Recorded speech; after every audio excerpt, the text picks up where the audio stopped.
everybody. It's your pal JR, and welcome to Assume I'm an Idiot, where we deconstruct complex ideas and stir them into a pudding that even an intellectual toddler like me can safely ingest. I am the idiot. Oh my God, he's an idiot. And on this podcast, we'll be exploring everything from silly fun facts that everyone should know to bigger, more complicated topics like finance, education, science, business, and so much more. Broken down without corporate talk or industry speak, so even a 7-year-old can understand. So sit back, downshift, and take a deep mental breath while we sort out how the real world ticks, scrubbed clean of all the buzzwords and BS. Today's topic is something that has fascinated me since I was a kid, but has become more of a head-scratcher as the crappy reality of adulthood has polluted my brain. But first, it's time for Random Stuff You Should Know. Random stuff you should know. From the world of space. Space. Space actually has a smell. Yep, it's true. Not only does it have a smell, but the particular smell is unique to our solar system, meaning it's different from other solar system scents. Try saying that 10 times fast. While obviously astronauts can't remove their helmets and take a big whiff in the vacuum of space, residual smells follow them into the airlock after spacewalks. The smell has been described as everything from sweet burning metal to burnt almond cookies and even walnuts mixed with brake pads. Regardless of the different descriptions, the common denominator here is that it's a burning smell. The cause has been explained as one of a couple things: simple oxidation of oxygen atoms that have attached to the astronaut's spacesuit, and/or the result of dying stars. When they die, stars release a compound called polycyclic aromatic hydrocarbons, or PAHs. They're all over our solar system and even here on Earth, in stuff like coal and oil and even some foods. PAHs emit a distinctly burnt charcoal smell. As I mentioned, other parts of the universe have different compounds that release different aromas. The dust cloud Sagittarius B2, for example, is full of ethyl formate. That's the same stuff that gives raspberries and rum their recognizable scents, which if I have the option to move to that part of the universe, I'm in because that just sounds delicious.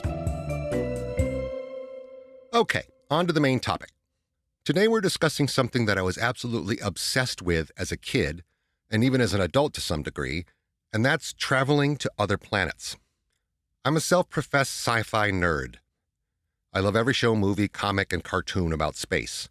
Can't get enough of it. That's everything from movies way before my time like War of the Worlds and Forbidden Planet, the childhood-defining stuff like Star Wars and Star Trek. In fact, I'm a devout collector of vintage space movie posters and paraphernalia. I love that stuff. Watching old newscasts of men orbiting the Earth or using actual rockets to go to the moon would send me into an excited tizzy. So, of course, when I found out many years back at this point that we were sending robot probes to Mars, I was beside myself. Are you kidding me? Is this actually happening? Have we found a way to get to Mars? And we can communicate via radio signals with that probe and get pictures from the real actual Mars? What will happen? Will they find life forms? It's my sci-fi fantasies finally coming to fruition. That's it. Humans are going to Mars. Where do I sign? But as I got older, probably not any wiser, but definitely more world-weary, something changed. Not exactly sure when the switch flipped, but it happened. And the change was this.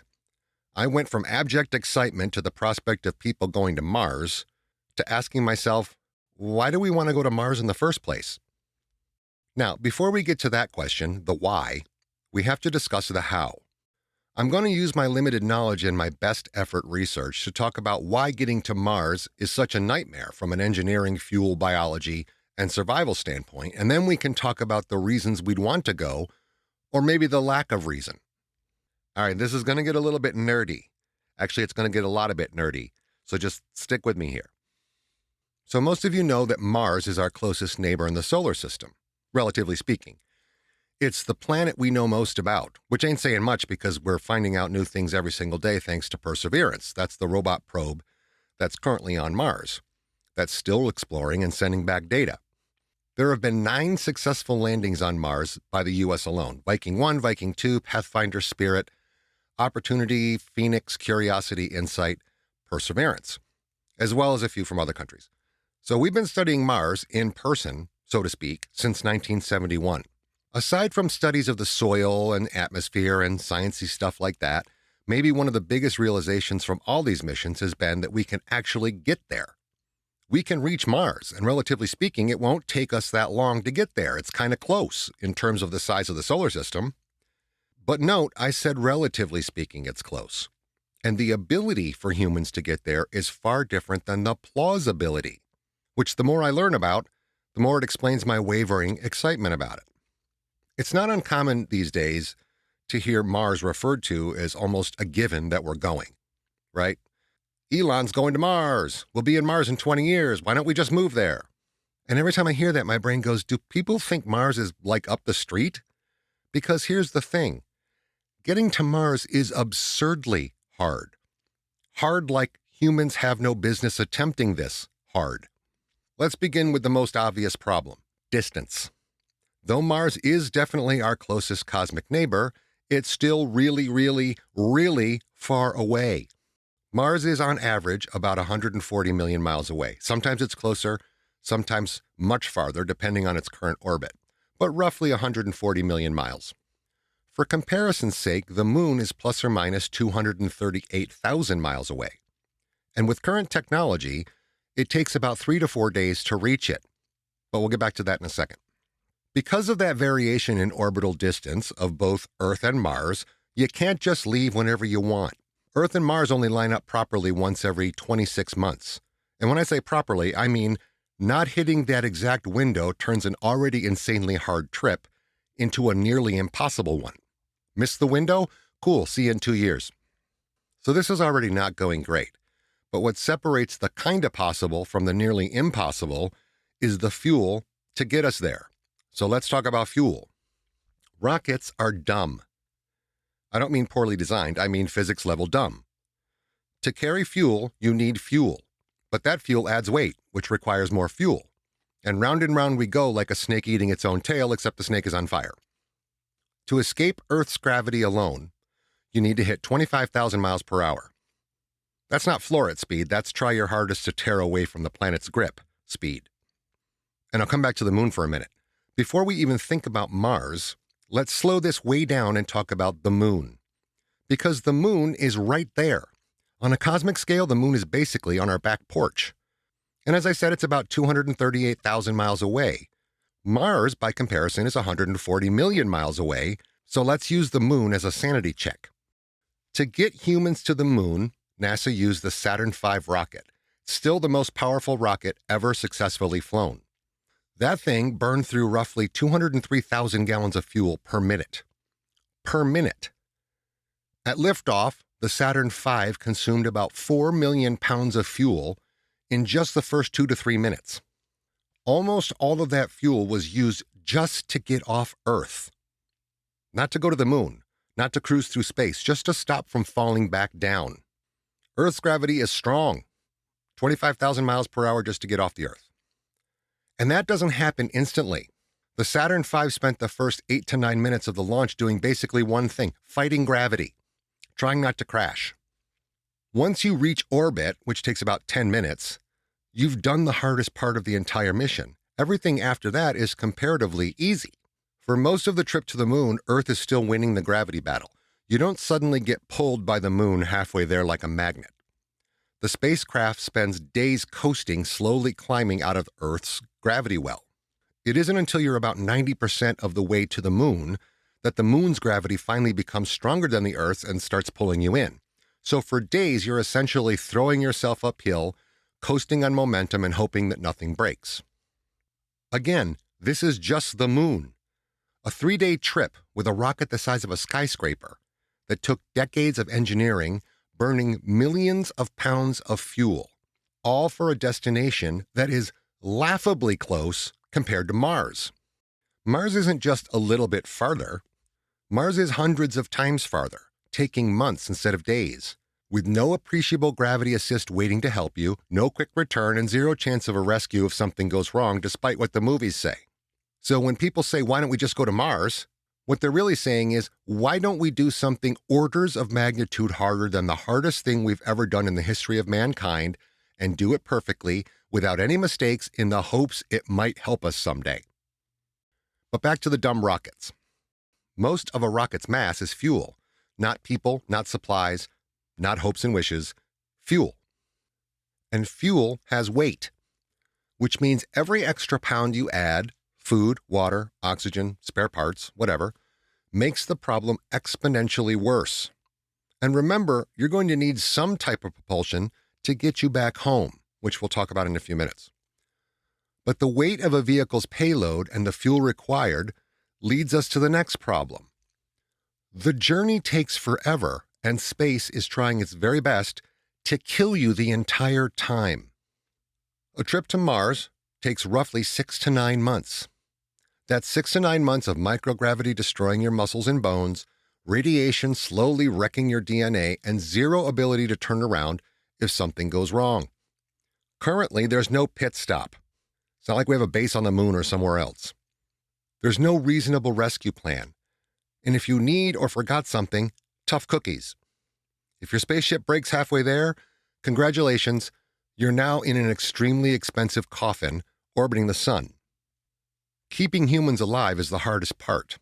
As I mentioned earlier, we have successfully landed 9 probes on Mars. We figured out the fuel issue for machines. That was easy. Figuring it out for humans is a disaster waiting to happen. Think about what people need: oxygen systems, water, food, stable temperatures, exercise gear to keep muscles and bones healthy, medical supplies, radiation protection, air scrubbers, backup systems for backup systems, hygiene supplies, and that's just a few of the things. You can't live without those things on a trip of this length. All of those things add weight, and that's a major conundrum, because in spaceflight, weight isn't just inconvenient, it's lethal to your fuel budget. It's worth repeating, every single thing you bring to Mars has mass, and not a simple 1-to-1 ratio. Each pound of added mass requires multiple pounds of additional fuel, and every pound of fuel requires more fuel to lift that fuel, and so on and so on. It's a vicious, expensive spiral. So the idea we could keep the load light to offset the fuel needs is off the table because we need the supplies to stay alive. Add that to the less tangible but by no means less important issue of psychological sanity. You're dealing with isolation, no privacy, no fresh air, no escape, constant stress, and so on. Imagine being stuck in a flying submarine with the same few people for nearly a year, while knowing that Earth is millions of miles away and cannot help you.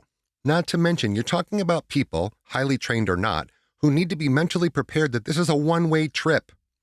You're likely not coming back, which we'll talk about more when we get back to the return trip fuel problem. Every one of those things I mentioned, oxygen, food, water, blah, blah, blah, isolation, no escape, constant stress, is a failure point. The trip itself is not an exercise in survival. It's an exercise in constantly avoiding total catastrophe that can happen any minute with no available help 24/7 for 9 months. Astronauts are some of the most psychologically screened people on Earth, and even they crack from time to time. So forget about the engineering part. Do people have what it takes to make a trip of this magnitude?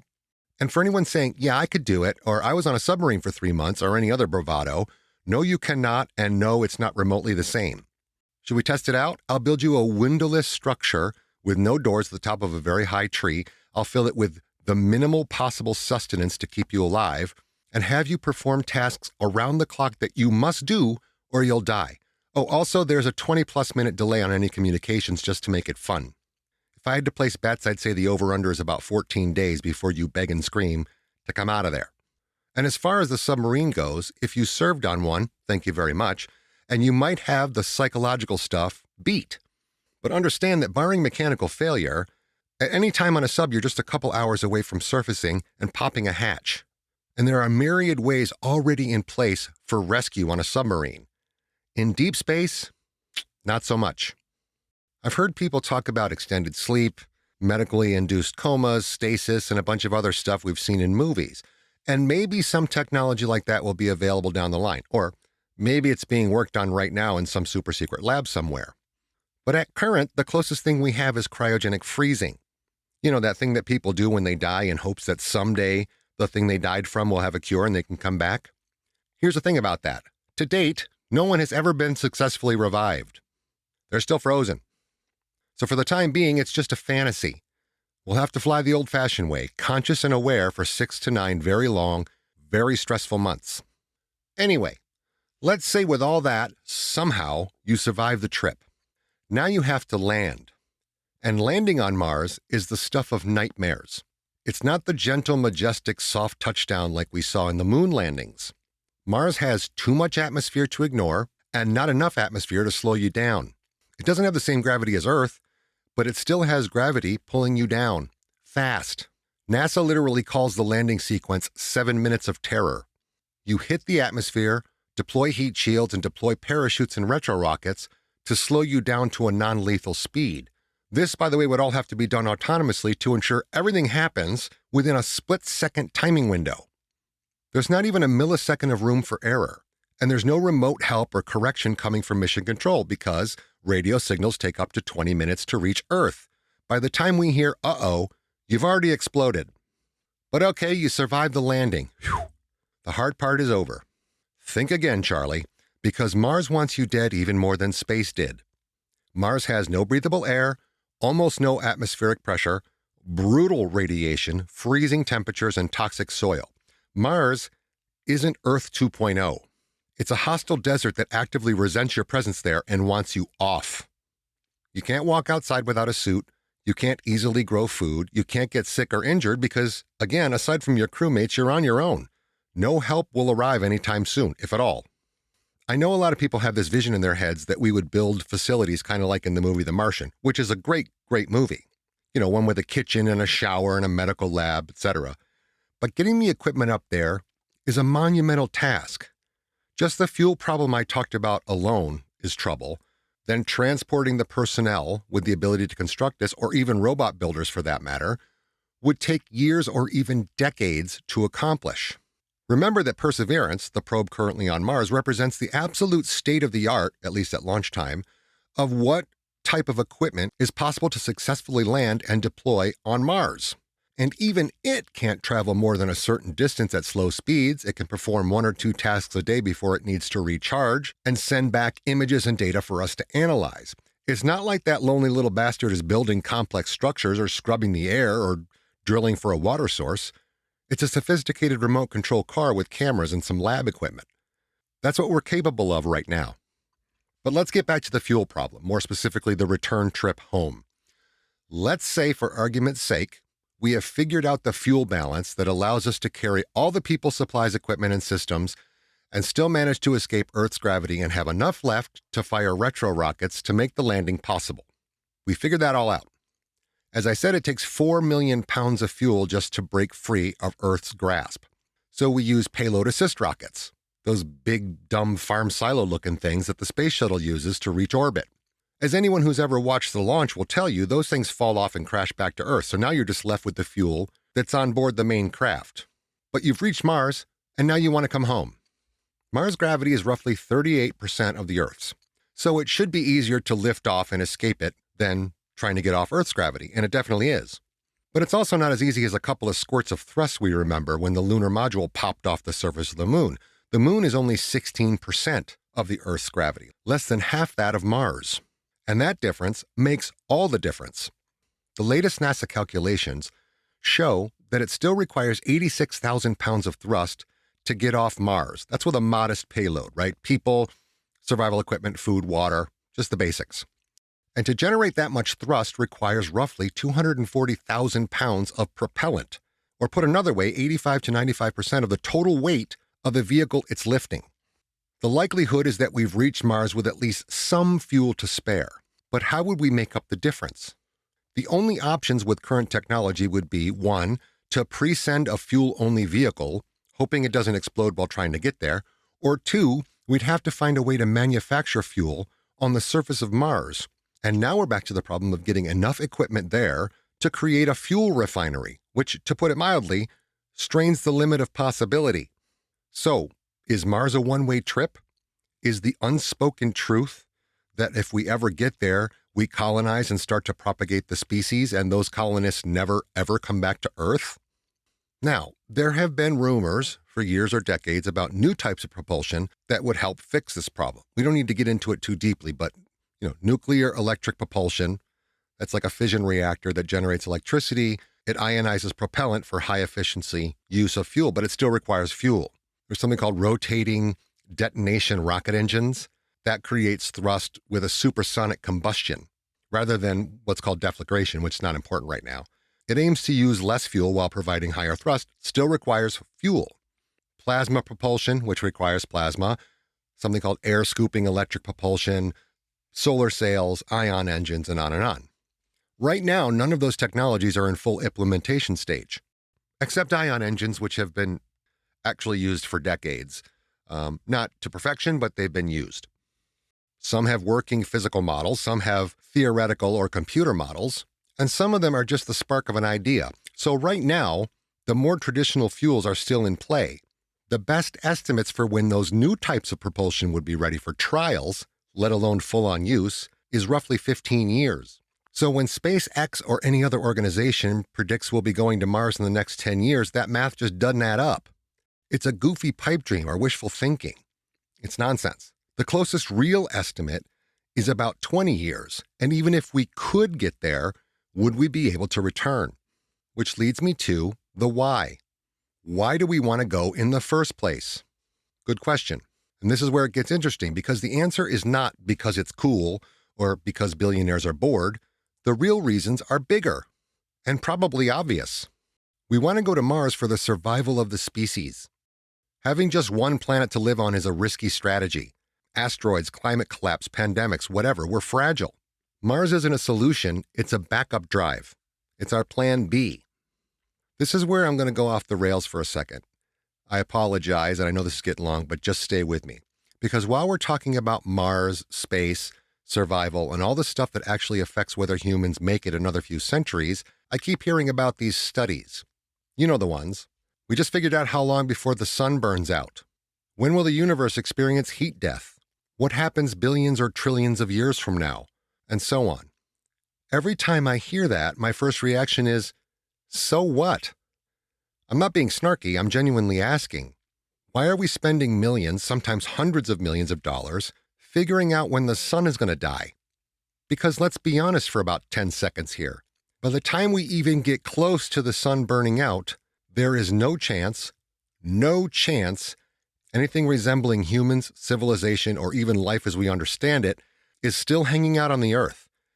0.0 chance. 0.0. That event is so far in the future that Earth itself probably won't exist in anything close to its current form. Continents will be gone, oceans will be gone. The planet might not even be recognizable as Earth. So who exactly is this information for? Who benefits from knowing this? To be clear, I am a huge believer in science. I am in no way an anti-science person. I'm not saying the science is wrong. I'm not saying the math isn't impressive. I'm saying, why is this a priority? Because over here in the present, on this planet, we're struggling with a bunch of stuff. Climate stability, energy consumption, food systems, disease. And meanwhile, someone's like, well, good news. We've narrowed down the sun's expiration date to a tighter window. Great. Super helpful. What do I do with that? And I know what the response is. It's about understanding the universe. It's fundamental science. It helps us understand our place in existence. Okay, fine, I get that. But at some point, doesn't it start to feel like we're answering questions that no one alive now or will ever be alive will experience, while punting on questions that actually matter right now? I mean, just recently, today, while I'm recording this, there's a big announcement circulating in the media that they found out that Jupiter is slightly smaller and flatter than scientists thought it was for decades, right? So whatever new study they did, it redefined the size and shape of Jupiter. And the head of the program, who was doing the research, put out a statement that, textbooks will need to be updated, which of course they will, and then said something along the lines of Jupiter was likely the first planet to form in our solar system, and by studying what happens inside of it, we can get closer to understanding how the solar system and how planets like ours came to be. Okay, I get it. What difference could it make now how our planet came to be? If we find out that it developed differently than we thought, does it change anything? Does it affect weather or fire or floods or famine or anything else about life today? And if so, prove it. Prove that info was worth the money. Because you know what else just happened today? 20,000 people around the world died of cancer. So tell me this science will actually lead to something like a cure for cancer. That would be, if you told me that, I'm like, great. Oh my God, that's incredible. But show me that this science is worth something to us. Look, even an idiot like me understands that one discovery leads to another discovery, leads to another discovery, and eventually that science adds up to something beneficial here on Earth. But show me that. Show me some proof. I mean, my tax money is paying for at least some of it. So is yours. And yes, there are other countries around the world doing the same kind of research. And if the primary reason to go to Mars, and I'm not saying that it is, but let's pretend that the primary reason we're going to Mars is for our own self-preservation. If we were to use some of that money to fix problems here on Earth, even just the top two, which in my opinion are poverty and the climate crisis, maybe we wouldn't have to go to Mars. If humanity doesn't figure out how to fix our current problems, then the sun burning out is the least of our concerns. I'm clearly not a scientist, but I'd be floored if you told me life on this planet would last another 10,000 years. In fact, unless we get our shit together, we'd be pushing it to say humans will be here in 1,000 years. So what will this info be used for? There's a generic answer we've all accepted, which is we can better understand the universe and where we came from and our beginnings and et cetera, et cetera. But no one has ever explained how that makes a tangible impact on our lives or even how we attack the issues on our planet that I talked about that are pressing right now. It's neat. For a sci-fi nerd like me, it's kind of cool. But someone, please connect the dots for me on how this info could possibly help us out. How does this connect to Mars, you ask? Well, if the primary reason for going to Mars is to ensure we have an escape plan when everything goes to shit, we're way behind schedule. Yes, we can probably get people to Mars in the next few decades, but making it suitable for habitation, figuring out how to get 8 to 9 billion people there, then create a working society will take hundreds of years, regardless of the pace of technology. So in short, when the end is drawing near for our planet, will we even have time to react? In my dopey opinion, Mars isn't about curiosity for curiosity's sake. Mars is about survival, redundancy, future-proofing. It's the difference between asking what happens at the end of everything versus how do we make sure there is a future? One of those feels slightly more urgent. And I personally think the budget for this stuff should be redirected to making sure we have a future here for as long as humanly possible, pun intended. Anyway, sorry for the tangent. Back to the reasons we'd want to go there. Aside from the survival of our species, reasons to go would be pure science, right? Finding out Mars once had life. Experts say that changes everything about how we understand life in the universe. Again, so what? We're already here.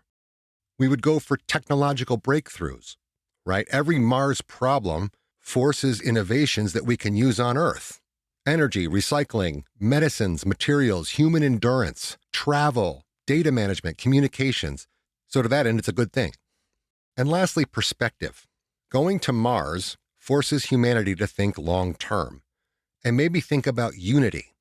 It's bigger than quarterly profits. It's bigger than borders. It's bigger than anything. So, to wrap up, Mars is hard.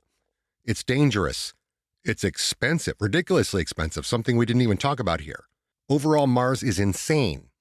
But humans have always done insane things, not because they're easy, but because they force us to be better. Will we screw it up? Probably. Will it take longer than we think? Definitely. Will it be worth it? That's the part we're still trying to answer. And if nothing else, it should make you appreciate how unbelievably lucky we are to already live on a planet that doesn't actively try to kill us every second of every day. Thank you, Planet Earth.